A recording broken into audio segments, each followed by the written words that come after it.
palavra do Senhor em Apocalipse, capítulo 7. Esse é o nosso capítulo de hoje. Ontem foi o capítulo 6, hoje o capítulo de número 7. Quarta-feira será o capítulo de número 8. Capítulo 7 é a continuação do sexto selo. Nós vimos ontem à noite a abertura dos primeiros 6 selos. O livro que estava na mão do Pai, que foi visto pelo apóstolo João em Apocalipse capítulo 5, selado de todo por 7 selos. E nós vimos quando Jesus começou a abrir um por um desses 7 selos. O capítulo 6 tem então a abertura dos 6 primeiros selos. E os acontecimentos do 6º selo envolveram um terremoto e cataclismos que irão acontecer no período da grande tribulação. Mas envolve também uma coisa muito boa, o capítulo 7 de Apocalipse que vamos ler.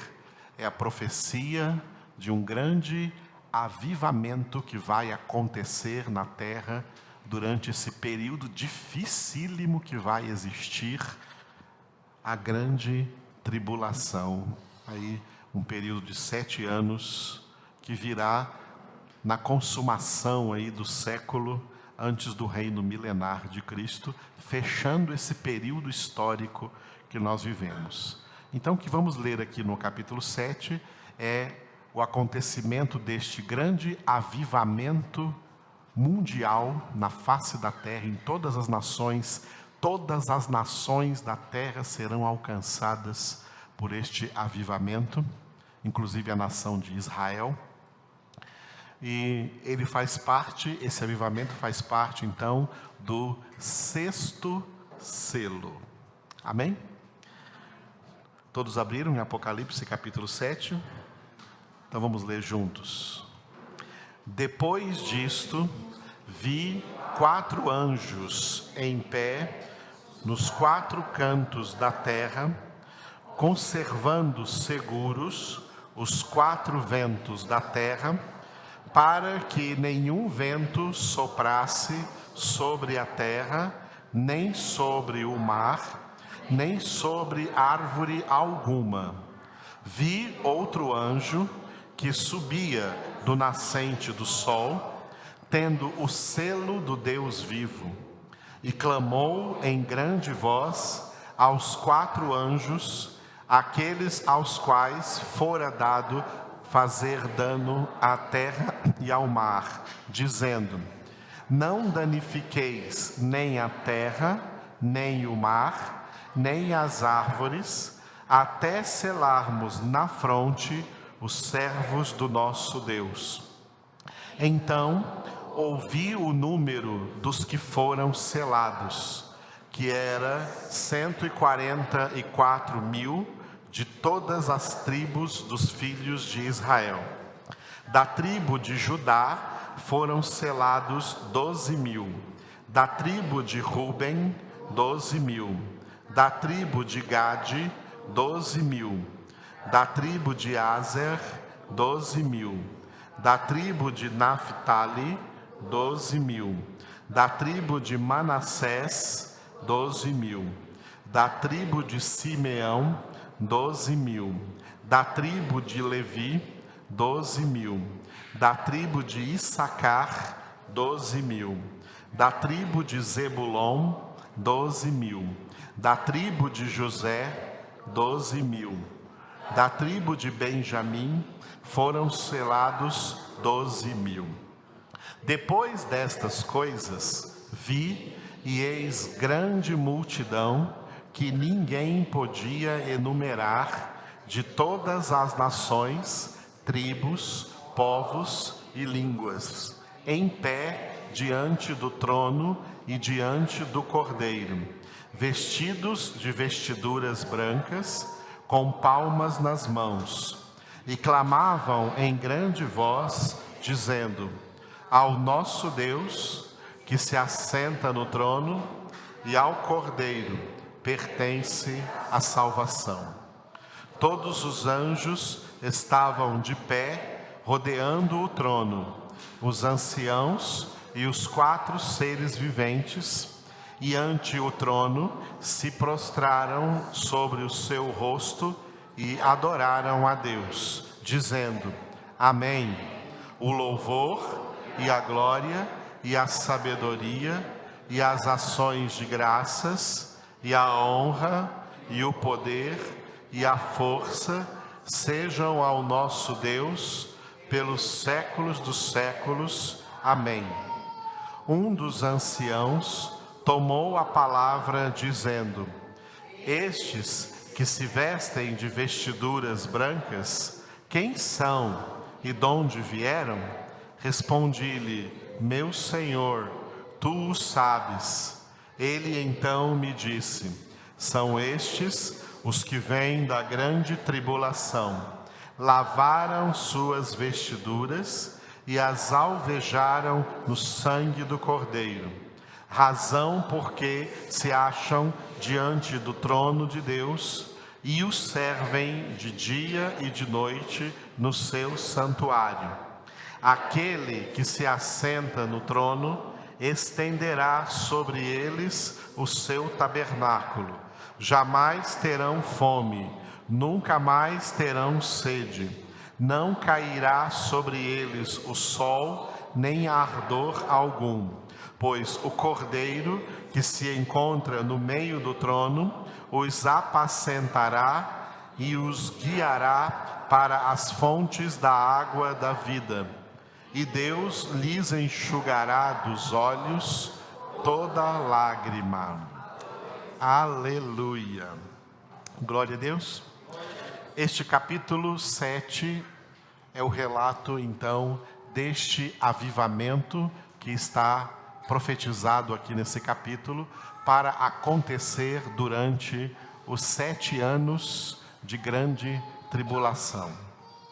A grande tribulação, um período de 7 anos, vai começar a partir do momento que Jesus, vindo sobre as nuvens, vai ressuscitar os crentes que já morreram e cujas almas se encontram no paraíso.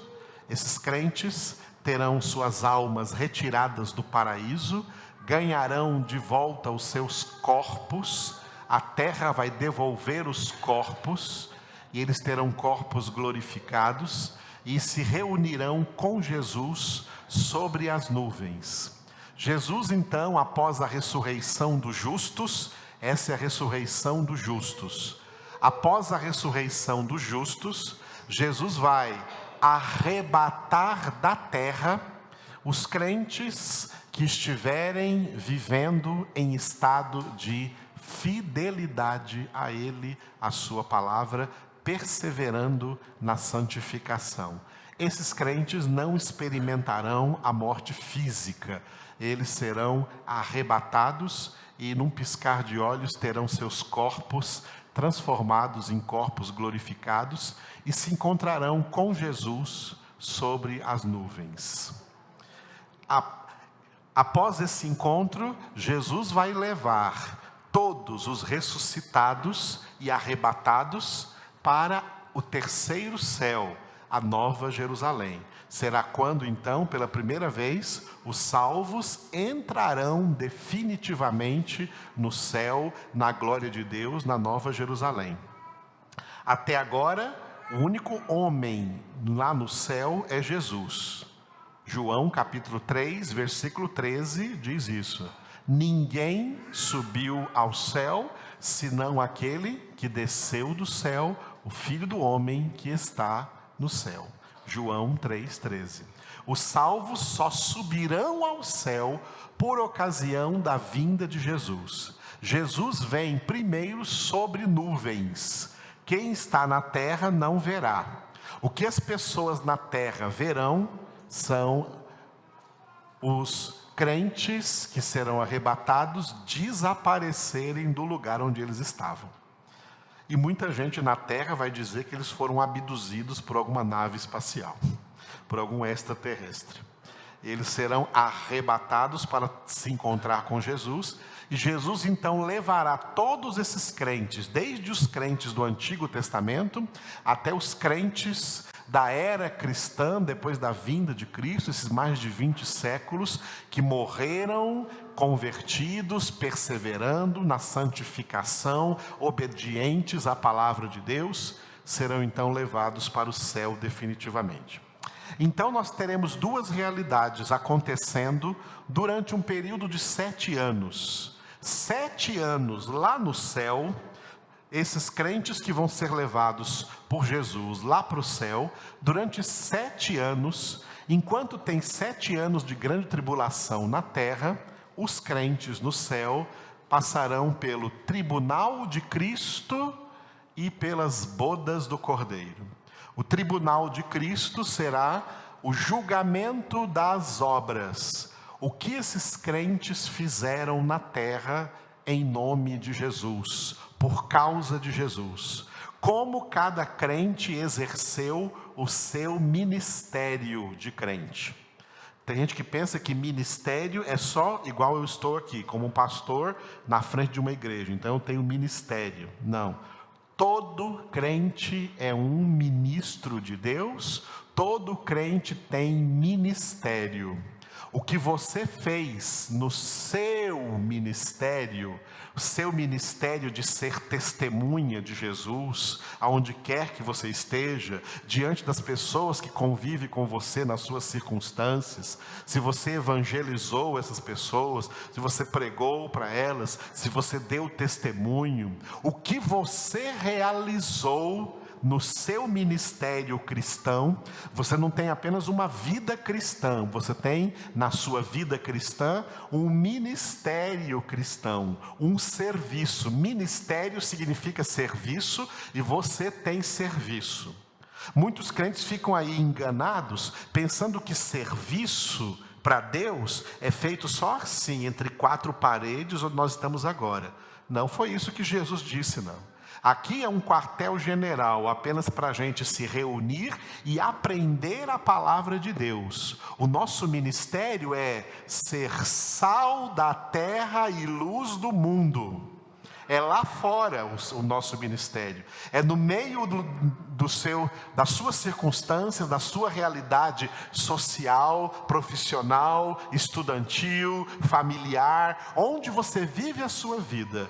O que você está fazendo ali por Jesus será julgado nesse tribunal.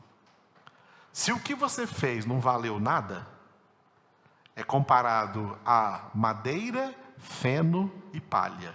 Isso está em 1 Coríntios capítulo 3.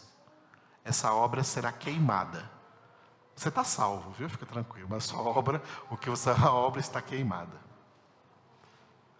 Se o que você fez no seu ministério por Cristo, por amor a Jesus, por amor à sua palavra, foi um trabalho tão bonito, com tanto amor, que ele vai valer diante de Deus como se fosse comparado a ouro, prata e pedras preciosas. Ao passar pelo fogo, essa obra não é consumida, porque ela tem grande valor, e essa pessoa então recebe de Jesus galardão, que nós não sabemos o que é esse galardão lá na glória. Pela obra, pelo esforço que ele fez, enquanto estava na terra, não para aparecer para homem algum, mas por amor a Jesus e também aos homens, porque Deus derrama esse amor em nossos corações. Aleluia. Depois que terminar o tribunal de Cristo, vai começar o que nós vamos ler lá na frente em Apocalipse 19, lá no céu, as bodas do Cordeiro, quando o Cordeiro Jesus então vai celebrar a ceia com a sua igreja lá na glória, com os salvos lá na glória, como Jesus prometeu aos seus discípulos quando ele instituiu a ceia. Ele disse assim: eu não voltarei a beber do fruto da vide até que ele se cumpra lá no reino do meu Pai. Isso vai se cumprir nas bodas do Cordeiro. Então, nas bodas do Cordeiro, Jesus vai celebrar uma ceia com a sua igreja, e Jesus vai partilhar o pão e vinho celestiais, tá? Com a sua igreja. Nós teremos lá uma ceia. É por isso que cada mês nós temos aqui uma ceia. Essa ceia que temos na terra é uma profecia da ceia que teremos na glória com Jesus. E essa ceia representa como um casamento. A igreja de Jesus, por enquanto, é a noiva do Cordeiro. Por isso, lá no final de Apocalipse 22, capítulo 22, versículo 17, está escrito: o Espírito e a noiva dizem, vem. O Espírito Santo e a igreja é a noiva. A partir das bodas, a igreja então será por toda a eternidade a esposa do Cordeiro. Sem mancha, sem ruga, sem impureza, imarcessível, gloriosa, uma esposa santificada no céu. Aleluia. Isso vai acontecer, vai acontecer então, o tribunal de Cristo e as bodas do Cordeiro durante os 7 anos da grande tribulação na terra. Enquanto isso, na terra a coisa vai estar fervendo, porque na terra estarão se cumprindo essas palavras que nós começamos a ler ontem no capítulo 6 de Apocalipse, os acontecimentos da grande tribulação, que foram resumidos em 21 acontecimentos, simbolizados pelos 3 vezes 7 símbolos, 7 selos, 7 trombetas e 7 taças. Nós estamos no 6º selo, e um dos acontecimentos do 6º selo é muito positivo, é tremendamente positivo, e eu diria até mais, é o evento mais positivo de toda a história da humanidade. A grande tribulação, Jesus declarou que essa grande tribulação é um período de uma tribulação tão grande que nunca houve antes na história e nunca mais haverá depois. A grande tribulação já marca um período inédito na história. Nós temos tribulação no mundo, temos ou não temos? Mas nós nem sabemos, nem temos ideia o que é a grande tribulação. É muito pior do que as tribulações que nós enfrentamos hoje no dia a dia. Não temos ideia. E a Escritura promete que essa tribulação será tão grande como nunca houve antes na história, desde que existe mundo. E também nunca mais haverá depois uma tribulação igual a essa, que será grande. Só que dentro dessa grande tribulação, onde coisas terríveis estarão acontecendo, para se cumprir então todas essas profecias, para a consumação do século, para o fechamento da história, uma coisa tremendamente positiva, por isso que eu digo, a mais positiva da história, vai acontecer dentro da grande tribulação, o maior avivamento da história. Como nunca aconteceu antes, desde que existe mundo, e nunca mais vai acontecer depois. Será o avivamento mais forte da história do cristianismo em relação ao número de gente, número de pessoas que serão convertidas a Cristo Jesus. Em primeiro lugar, vamos generalizar, né? Nós teremos pessoas convertidas de todas as nações da terra. É a segunda metade ali, capítulo 7, do 9 ao 17, é chamado então de o avivamento entre os gentios. Gentios na Bíblia são os que não são judeus, não são israelenses, não são descendentes segundo a carne de Abraão, Isaque e Jacó. Tá? Mas são descendentes de Abraão pela fé. Segundo a fé, os gentios que são salvos, que recebem o dom da fé, passam a ser filhos de Abraão, não pelo sangue, mas pela fé. Muita gente de todas as nações da terra, né? Por isso que Deus perguntou para João: quem é essa multidão? Tá? Quem é essa multidão? Veja no versículo 9 aí na sua Bíblia.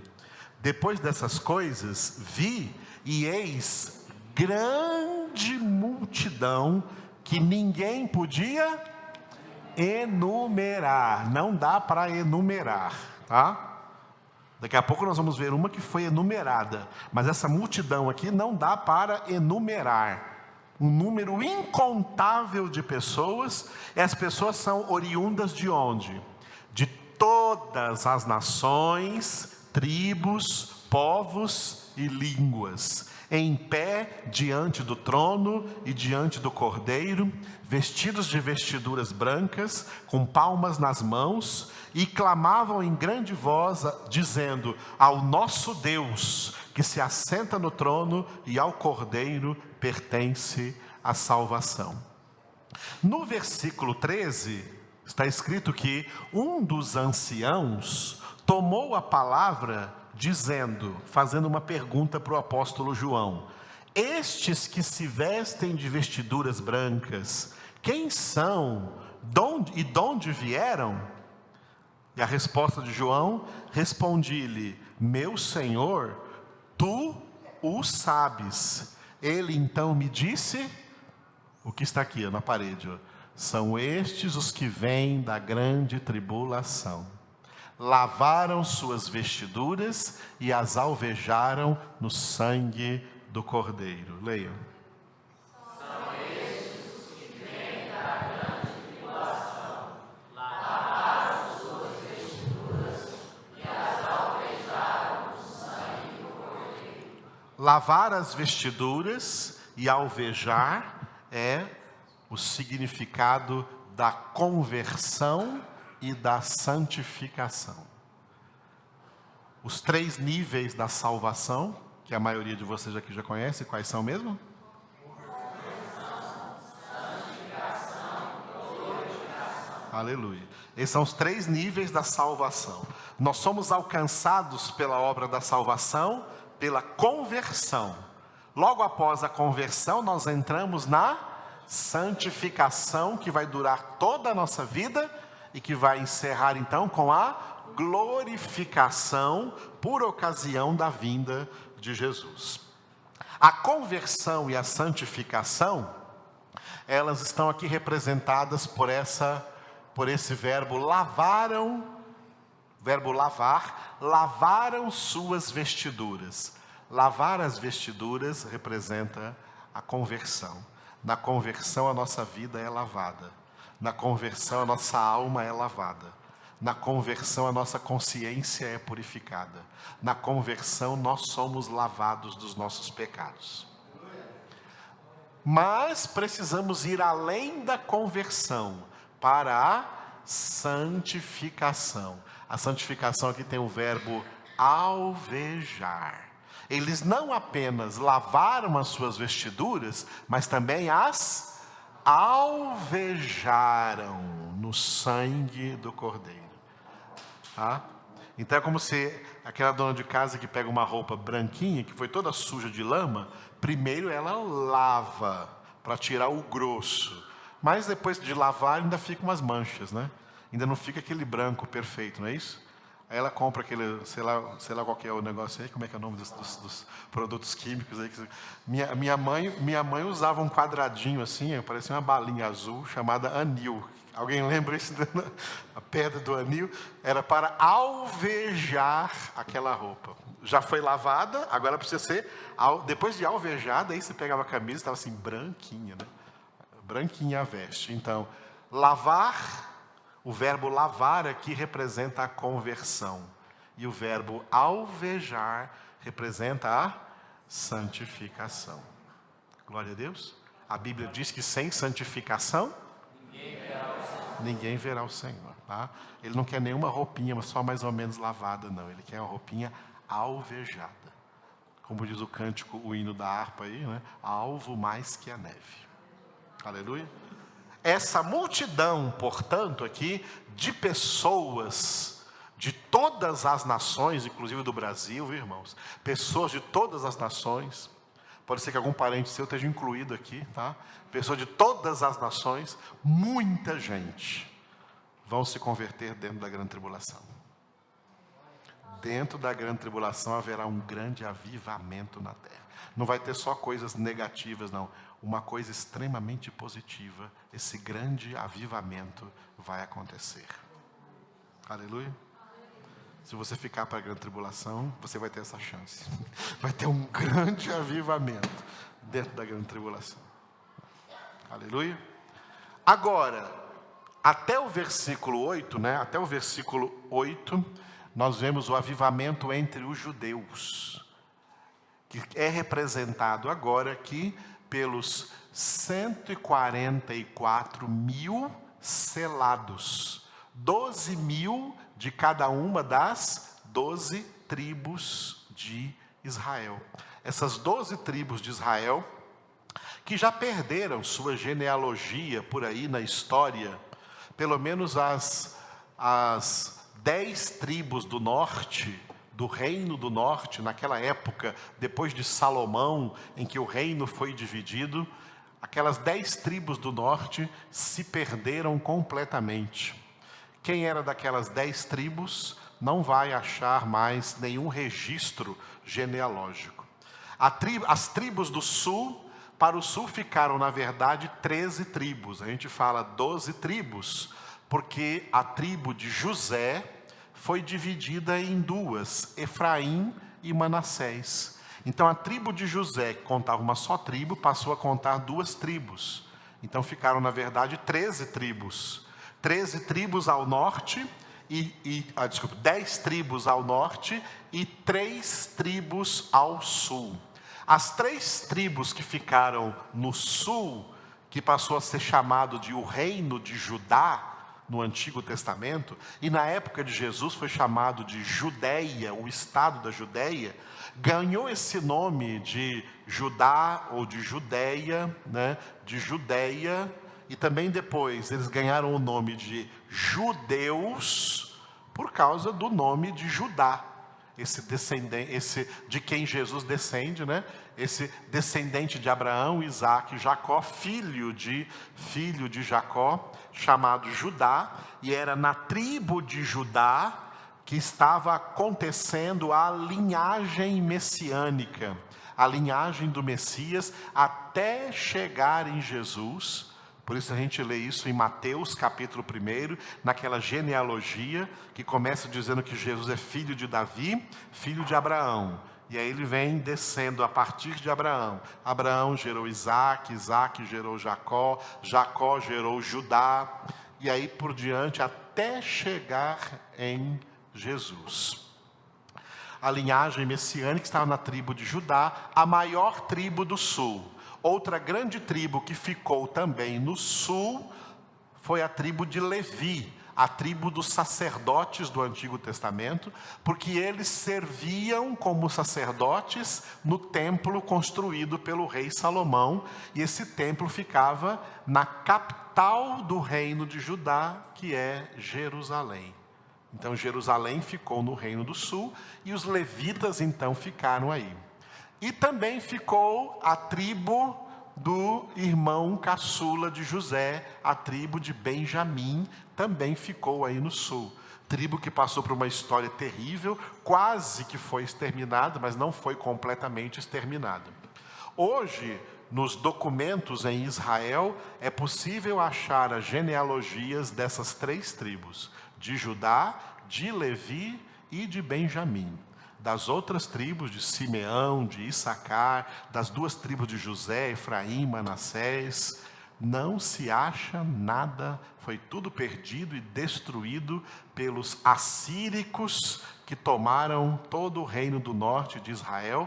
Israel sofreu muitas perdas na história e continua sofrendo perdas até hoje, e vai sofrer perdas até o fim, porque foram infiéis a Deus, foram infiéis à sua aliança, foram infiéis à antiga aliança e não receberam Jesus para a nova aliança. Por isso está escrito que ele veio para o que era seu, mas os seus não o receberam.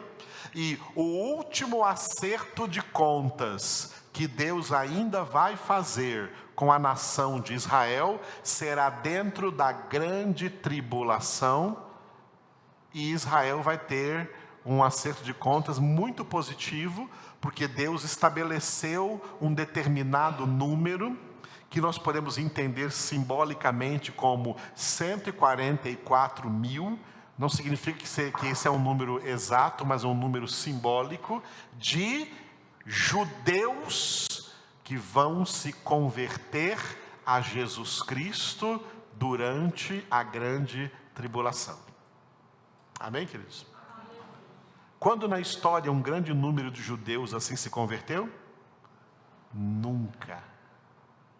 Desde a vinda de Jesus, desde a vinda do Espírito Santo, que começaram ali muitos judeus se convertendo ao cristianismo, mas depois do primeiro século, as conversões de judeus acabaram. As igrejas cristãs na Judéia, em Jerusalém, até aquela primeira igreja que estava lá, que surgiu a partir do dia de Pentecostes, ela veio se enfraquecendo. As igrejas cresceram para o lado ocidental do mundo, não para o lado oriental. As igrejas da Ásia cresceram, as igrejas da Europa cresceram, o avivamento veio varrendo todo o continente, o antigo continente asiático e europeu, da Ásia Menor e da Europa. Então, o Oriente e o Oriente Médio não foi movido por aquele primeiro avivamento logo após o Pentecostes. Aquela igreja que crescia muito lá em Jerusalém, ela acabou com o tempo se enfraquecendo, porque judeus não se converteram mais, endureceram os seus corações, fecharam-se, endureceram completamente. Paulo, mesmo que sempre chegava numa cidade, primeira coisa que ele ia fazer era pregar aos judeus daquela cidade. E quando eles renegavam o evangelho, não aceitavam, Paulo falava assim, era para pregar o evangelho primeiro para vocês, mas como vocês estão de coração duro, nós vamos pregar para os gentios. Então as igrejas começaram a crescer, igrejas de cunho gentílico, de pessoas que nunca tinham sido judias, nunca tinham sido israelenses, não eram descendentes de Abraão. O cristianismo se desenvolveu no meio das nações gentílicas. E durante toda a história, do século II até o nosso século, é muito rara a conversão de um judeu. Durante a história, a gente vê conversões em massa de pessoas de várias nações, por onde passa o avivamento, como passou aqui já pelo Brasil, e agora está aí da África para a Índia, para chegar no Japão, para depois varrer todo o mundo oriental, e terminar aonde começou com a vinda do Espírito Santo, de novo em Israel, em Jerusalém, na grande tribulação, aonde haverá esse grande avivamento. O maior avivamento numérico da história, porque aqui será a conversão do maior número histórico de judeus, representados por estes 144 mil que serão selados pelo Espírito Santo de Deus. E também o efeito desse avivamento em toda a face da terra, com uma grande multidão de pessoas sendo convertidas no mundo inteiro. Avivamento não é obra de homens, não é obra de pastores, não é obra de pregadores, não é obra de denominações. Não adianta reunir a igreja, né? Vamos bolar um avivamento, irmãos, vamos criar um avivamento. Isso não existe. Igrejas não criam avivamento, homens não criam avivamentos. Avivamento é uma obra de Deus. Só Deus dá a vida. Avivamento é dar vida. Avivamento é ressurreição da morte para a vida. A conversão é uma ressurreição. Nós estávamos mortos. Efésios 2, Paulo escreveu isso. Estávamos mortos e Ele nos deu vida juntamente com Cristo. Pela graça fomos salvos. E Paulo escreve também em Colossenses capítulo 3, versículo 1.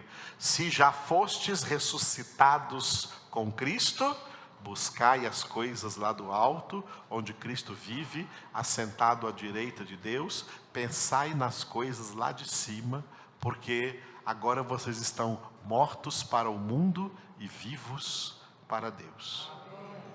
As pessoas não convertidas, elas estão vivas para o mundo e mortas para Deus. As pessoas convertidas foram ressuscitadas do estado de morte espiritual e passam a estar mortas para o mundo e vivas para Deus. Repetindo aqui, parece que eu errei. As pessoas não convertidas estão vivas para o mundo e mortas para Deus. As pessoas convertidas estão mortas para o mundo e vivas para Deus. Por isso, quem é convertido não é mundano. Quem é convertido não ama um mundo. Quem é convertido não busca as coisas do mundo. Quem é convertido busca a Deus. Porque o coração, a alma, a mente, os sentimentos, a vontade, toda a vida foi voltada completamente para Deus. Aleluia. Converter, estar convertido é estar voltado para Deus. Agora é Deus que é o centro da sua vida. E todo avivamento, em toda a história, os avivamentos que aconteceram no Antigo Testamento, os avivamentos que aconteceram a partir da vinda de Jesus até hoje, foram avivamentos operados por Deus. E uma das coisas que acontecem nesse fenômeno é a conversão em massa de muitas pessoas. O último avivamento que nós experimentamos na história foi o avivamento que recebeu o nome de Pentecostal. O avivamento pentecostal não foi obra de homens, foi uma obra de Deus. E uma obra de Deus, um avivamento como obra de Deus, não respeita nem paredes, nem nomes de denominações de igreja. Deus converte pessoas em lugares mais esquisitos possíveis. Tem gente que pensa que alguém só se pode converter se estiver dentro de uma congregação. Não, Deus converte pessoas aí no meio de qualquer inferno onde ela esteja. Quando Deus quer alcançar alguém, Ele alcança onde estiver. Porque Ele é poderoso para fazer isso. Mas Ele faz só a sua vontade, não a vontade de homem algum. Aleluia. É assim que nós fomos alcançados. Eu também fui alcançado dessa maneira. Você foi alcançado. Fomos alcançados por Deus. Isso é um avivamento. Logo após um avivamento, sempre vem um resfriamento. Porque um avivamento causa muita comoção, muita revolução emocional. E as pessoas ficam, então, confundindo fé com emoção, fé com sentimento. A fé não é sentimento. A fé está acima dos sentimentos. Mas um avivamento traz muita comoção. Então, depois vem um resfriamento para que aqueles que foram apenas comovidos e não convertidos, eles caem, eles se desviam, eles se afastam, porque eles só foram alcançados por alguns efeitos emocionais do avivamento e não por uma real conversão. Quem realmente foi convertido, sentindo ou não sentindo, não importa, ele vive pela fé. O justo viverá pela fé. não pelos sentimentos. Os sentimentos não mandam em nós. Nós é que mandamos neles. O justo domina sobre os seus sentimentos e não é dominado por eles. O homem carnal é dominado pelos seus sentimentos. O homem espiritual, ele vive acima dos seus sentimentos. Se ele sentir alguma coisa, glória a Deus. Se não sentir, glória a Deus também, porque ainda que não sinta nada, ele sabe a realidade. O Senhor está com ele. Isso lhe basta. E Jesus disse: a minha graça te basta. Aleluia, amados. Nós estamos vivendo num período agora de resfriamento. Resfriamento. E aí as pessoas ficam aí, as pessoas que eu digo, as igrejas, os ministérios por aí, ficam desesperados em querer fazer as pessoas sentirem alguma coisa e caem em muitos erros por causa disso. Começa a achar que tem que ter mais música, que tem que ter mais envolvimento espiritual. Tem lugar até que apaga a luz, coloca jogo de luz para as pessoas se sentirem mais alguma coisa. Tem alguma espécie de transe espiritual. Para sentir, eles querem sentir, porque acham que unção é sentimento. Unção não é sentimento, unção é conhecimento. Por isso diz a Escritura: vós tendes a unção do Santo e conheceis todas as coisas. Unção não é sentimento, unção é conhecimento. Vocês estão recebendo palavra de Deus, estão recebendo a unção de Deus. Gente ungida é gente que tem conhecimento de Deus. Aleluia. A vida eterna é conhecimento de Deus. Jesus disse isso em João 17:3. Pai, a vida eterna é esta, que te conheçam a ti, um só Deus verdadeiro, e a Cristo Jesus, a quem tu enviaste. Por isso o apóstolo Pedro encerrou sua segunda carta dizendo: crescei na graça e no conhecimento de nosso Senhor e Salvador Jesus Cristo. Quem cresce na graça e no conhecimento não é afetado pelo resfriamento.